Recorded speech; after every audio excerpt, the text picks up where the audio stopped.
మనం మహాభారతం గురించి మాట్లాడినప్పుడు ధృతరాష్ట్ర మహారాజు గురించి ఏం చెప్తాం? అతను పుట్టుగుడ్డి అని చెప్తాం. కానీ ఫ్రెండ్స్, అతని కళ్ళకి ఉన్న అంధత్వం అతని సామ్రాజ్యాన్ని నాశనం చేయలేదు. అతని మనసుకు ఉన్న పుత్రమోహం అతని వంశాన్ని నాశనం చేసింది. ప్రపంచంలో ప్రేమ కంటే గొప్పది ఏది లేదంటారు. కానీ అదే ప్రేమ హద్దులు దాటితే అది విషంగా మారుతుంది. ధృతరాష్ట్రుడు తన కొడుకు దుర్యోధనుడిని ప్రాణం కంటే ఎక్కువగా ప్రేమించాడు. దుర్యోధనుడు తప్పు చేస్తున్నాడని తెలుసు, అధర్మం చేస్తున్నాడని తెలుసు. కానీ ధృతరాష్ట్రుడు ఎప్పుడూ వద్దు అని చెప్పలేదు, ఎప్పుడూ ఆగు అని ఆపలేదు. రిజల్ట్ ఏంటి? 100 మంది కొడుకులు చనిపోయారు, కురువంశం కూలిపోయింది. ఈరోజు మనం ధృతరాష్ట్ర సిండ్రోమ్ గురించి మాట్లాడుకుందాం. మన ఇంట్లో, మన పిల్లల పెంపకంలో లేదా మన రిలేషన్షిప్స్లో మనం కూడా ధృతరాష్ట్రుడిలాగా గుడ్డిబాలం అయిపోతున్నామా? ఈ విషయం గురించి ఈరోజు తెలుసుకుందాం. అసలు ధృతరాష్ట్రుడు ఎందుకు అలా ప్రవర్తించాడు? దీని వెనక ఒక డీప్ సైకాలజీ ఉంది.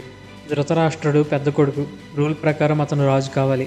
కానీ అతను గుడ్డివాడు అని చెప్పి సింహాసనాన్ని తమ్ముడు పాండురాజుకి ఇచ్చారు. అది అతని మనసులో ఒక డీప్ ఇన్సెక్యూరిటీని క్రియేట్ చేసింది. నేను డిజబుల్డ్ కాబట్టి నన్ను రిజెక్ట్ చేశారు అనుకున్నాడు. ఎప్పుడైతే దుర్యోధనుడు పుట్టాడో ధృతరాష్ట్రుడు తన కొడుకులో తనను తాను చూసుకున్నాడు. నాకు జరిగిన అన్యాయం నా కొడుక్కి జరగకూడదు, నా కొడుకు వరల్డ్ నెంబర్ 1 అవ్వాలి. దీన్నే వికేరియస్ లివింగ్ అంటారు. అంటే పేరెంట్స్ వాళ్ళ లైఫ్లో సాధించలేనిది వాళ్ళ పిల్లల ద్వారా సాధించాలి అనుకోవడం. దుర్యోధనుడు చిన్నప్పుడు భీముడికి విషం పెట్టాడు. ధృతరాష్ట్రుడికి తెలుసు, కానీ ఏం చేశాడు? సైలెంట్గా ఉన్నాడు. ఎందుకంటే లోపల అతను కూడా పాండవులు నా కొడుక్కి పోటీ అని ఫీల్ అయ్యాడు. ఫ్రెండ్స్, పేరెంట్స్గా మనం చేసే పెద్ద తప్పు ఇదే. మన భయాలను, మన ఇన్సెక్యూరిటీస్ని పిల్లల మీద రుద్దటం. వాడు నిన్ను కొట్టాడా, నువ్వు తిరిగి కొట్టు అని మనమే నేర్పిస్తాం. అక్కడే ఒక దుర్యోధనుడు తయారవుతున్నాడు. ధృతరాష్ట్రుడు తన కొడుకుని కరెక్ట్ చేయలేదు, కేవలం ప్రొటెక్ట్ చేశాడు. కరెక్షన్ లేని ప్రొటెక్షన్ డిస్ట్రక్షన్కి దారితీస్తుంది.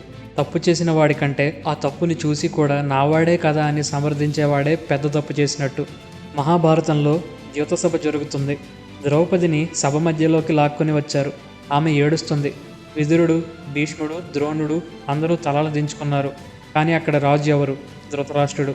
అతను ఒక్క మాట చెప్పి ఉంటే, దుర్యోధన ఆపు అని ఆర్డర్ వేసి ఉంటే అక్కడంతా ఆగిపోయేది. కానీ అతను ఏం చేశాడు? అతను లోపల సంతోషిస్తున్నాడు. నా కొడుకు పాండవుల్ని ఓడించాడు, నా కొడుకు గెలిచాడు అనే ఆనందంలో ఉన్నాడు. విదురుడు చెప్పాడు, రాజా ఇప్పుడైనా ఆపు, లేదా నీ వంశం నాశనం అవుతుందని. కానీ ధృతరాష్ట్రుడు తన పుత్రమోహం అనే గుడ్డతో తన అంతరాత్మని కట్టేశాడు. ఫ్రెండ్స్, సైకాలజీలో దీన్ని ఎనాబిలింగ్ అంటారు. ఒక వ్యక్తి తప్పు చేస్తుంటే మనం వాళ్ళని ఎంకరేజ్ చేయడం. దుర్యోధనుడికి బలం తన సైన్యం కాదు, తన తండ్రి మౌనం. మా నాన్న ఏమీ అనడు అనే ధైర్యం. మీ ఇంట్లో కూడా పిల్లలు టీచర్స్ని డిస్రెస్పెక్ట్ చేస్తున్నారా? మీ పార్ట్నర్ ఎదుటి వాళ్ళని ఇన్సల్ట్ చేస్తున్నారా? మీరు సైలెంట్గా ఉంటున్నారా? అయితే గుర్తుపెట్టుకోండి, ఆ పాపంలో సగం భాగం మీదే. ఇప్పుడు ఇది రియల్ లైఫ్కి అప్లై చేద్దాం. ఈరోజు సమాజంలో చాలామంది పేరెంట్స్ మోడ్రన్ ధృతరాష్ట్రులు. ఫస్ట్ వన్, ఒప్పుకోకపోవడం. స్కూల్లో టీచర్ ఫోన్ చేసి మీ అబ్బాయి వేరే అమ్మాయిని ఏడిపించారని చెప్తారు. వెంటనే పేరెంట్స్ రియాక్షన్ ఏంటి? మా వాడు అలాంటోడు కాదు, మీరే తప్పుగా చూసుంటారు, మా వాడు బంగారం అని. ఇది ధృతరాష్ట్ర మైండ్ సెట్. తప్పుని ఒప్పుకోరు. ఒకవేళ తప్పు ఉంటే మీ కొడుకుని మందలించాలి. సెకండ్ది ఓవర్ ప్రొటెక్షన్. పిల్లలకి చిన్న కష్టం రానివ్వరు, చిన్న ఫెయిల్యూర్ రానివ్వరు. వాడు అడిగింది కొనివ్వకపోతే ఫీల్ అవుతాడేమో అని బైకులు, కార్లు, డబ్బులు ఇచ్చేస్తారు. భీముడు దుర్యోధనుడికి కొట్టినప్పుడు ధృతరాష్ట్రుడు ఫీల్ అయ్యాడు, కానీ అసలు ఎందుకు కొట్టాడో అని ఆలోచించలేదు. మూడోది రెడ్ ఫ్లాగ్స్ని చూపకపోవడం. మీ ఫ్రెండ్ కానీ మీ పార్ట్నర్ కానీ తప్పుడు పనులు అంటే అడిక్షన్స్, స్కామ్స్ చేస్తున్నారా?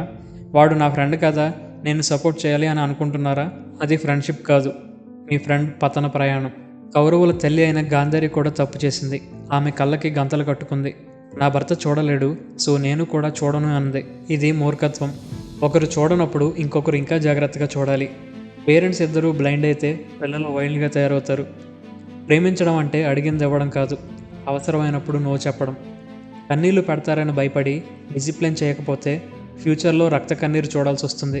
మరైతే సొల్యూషన్ ఏంటి? పేరెంట్స్గా, ఫ్రెండ్స్గా మనం ఎలా ఉండాలి? విదుర నీతిలో చాలా క్లియర్గా చెప్పారు, ప్రేమ వర్సెస్ మోహం. ప్రేమ ఏం చెప్తుంది? నువ్వు బాగుండాలి, అందుకే నువ్వు తప్పు చేస్తే నేను దండిస్తా అని. మోహం ఏం చెప్తుంది? నువ్వు నన్ను ప్రేమించాలి, అందుకే నువ్వు ఏం చేసినా నేను ఒప్పుకుంటా అని. పాండవుల తల్లి కుంతిదేవిని చూడండి. ఆమె పాండవులను ప్రేమించింది, కానీ ఎప్పుడూ వాళ్ళని కరెక్ట్ చేసేది. భీముడు, అర్జునుడు తప్పు చేస్తే కుంతిదేవి మందలించేది. అందుకే పాండవులు ధర్మం వైపు నిలబడ్డారు, ధృతరాష్ట్రుడు ఈగో వైపు నిలబడ్డాడు.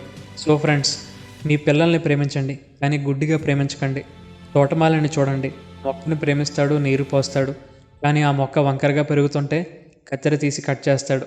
అది హింస కాదు, అది కేర్. ఆ కటింగ్ లేకపోతే ఆ చెట్టు పడిపోతుంది. చివరిగా కురుక్షేత్ర యుద్ధం అయిపోయింది. ధృతరాష్ట్రుడు ఒంటరిగా మిగిలాడు. 100 మంది కొడుకులు లేరు. అతను ఇంకా గుడ్డివాడే. కానీ అప్పుడు అతని మనసు కళ్ళు తెరుచుకున్నాయి. నా ప్రేమే నా కొడుకుని చంపింది అని ఏడ్చాడు.